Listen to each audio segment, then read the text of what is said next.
Micha, tu sais que moi, je fais la tontine parce que ça me permet d'être rigoureuse.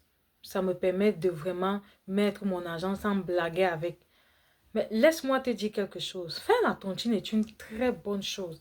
C'est même une très bonne chose.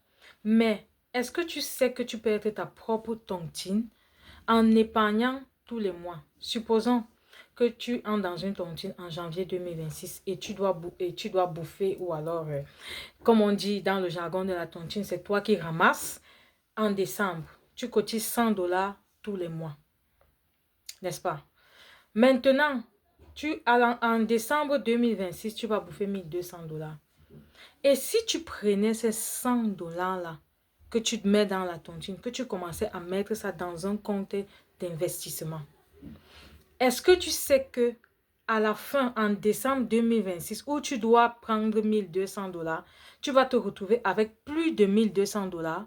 Mais le secret derrière ça, tu vas me dire, Michel, mais si je commence à cotiser de moi-même et que je dois cotiser, je vais oublier, je ne serai pas aussi rigoureuse. Ma chérie, mon frère, laisse-moi te dire qu'avec l'automatisation, tu as la même rigueur.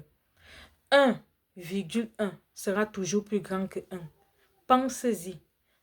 Prends ton argent, investis toi-même. Ouvre un compte, investis tes 100 $ que tu cotises, quel que soit le montant que tu cotises tous les mois. Mets ça dans un compte et regarde comment ton argent que tu travailles durement va lui aussi travailler pour toi. La tontine, c'est une bonne chose. Mais nous savons tous que la plupart, nous sommes dans les tontines parce qu'elle nous permet d'être ordonnés, de ne jamais manquer et d'atteindre nos objectifs. Mais l'automatisation te permet de faire la même chose. Je t'invite à ouvrir un compte. Investis. 1,1 sera toujours plus grand que 1. Et si tu ne sais pas par où commencer, écris-moi et ensemble, on va tontiner pour toi.